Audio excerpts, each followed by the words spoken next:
Salut, aujourd'hui review de 3 films que j'ai vus au cinéma cette semaine. On commence avec Le Mage du Kremlin d'Olivier Assayas, adapté du roman éponyme.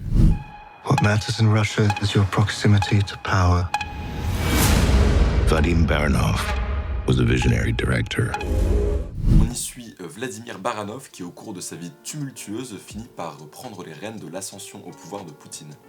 Comment dire, malheureusement, j'ai pas trouvé beaucoup d'intérêt au film, c'est-à-dire qu'en fait, c'est très narratif sur tout le long. Ça se concentre vraiment que sur l'histoire, c'est-à-dire que ça suit la trame narrative du personnage. Voilà, on sent vraiment pendant tout le film que c'est adapté d'un roman, et du coup, en fait, le cinéma perd un peu de sa place. Ce qui est vraiment dommage parce que l'histoire est grave intéressante, les acteurs sont dingues évidemment, Paul Dano, Jeffrey Wright, Alicia Vikander et Jude Law, mais on comprend pas vraiment l'intérêt d'en faire un film. À la sortie de la séance, je me suis juste dit tiens, j'ai envie de lire le roman, mais je me suis pas dit tiens, j'ai vu un film trop bien. Et c'est vraiment dommage parce que j'adore le cinéma d'Olivier Assayas, particulièrement Personal Shopper et Cloud of Sils Maria.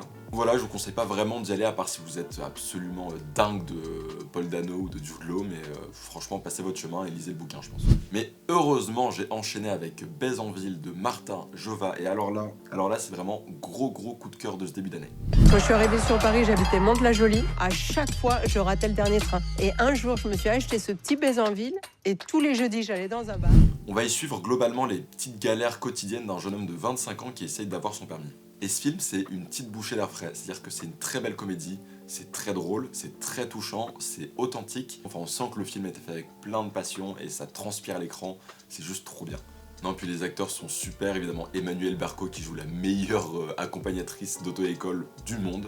Il y a un rendu un peu pastel à l'image que j'ai vraiment adoré, genre vraiment le film a une image très réconfortante, il y a un côté vraiment un peu doudou, c'est un film qui fait du bien, vraiment s'il passe à côté de chez vous, foncez voir ce film, c'est trop bien, allez voir Baise en ville de Martin Jova. Bon, on a commencé pas très haut, on est allé en haut et là on redescend avec Nuremberg de James Vanderbilt que j'ai vraiment pas aimé du tout. Standing inside a secret military prison, it houses what's left of the Nazi high command. Hey!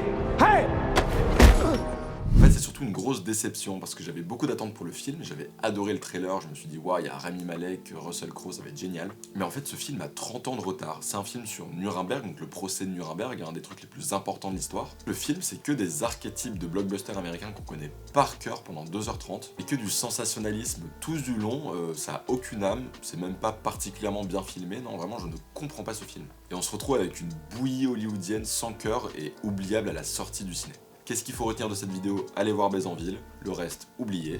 Merci d'avoir regardé la vidéo, n'hésitez pas à vous abonner, liker, partager, et à la prochaine.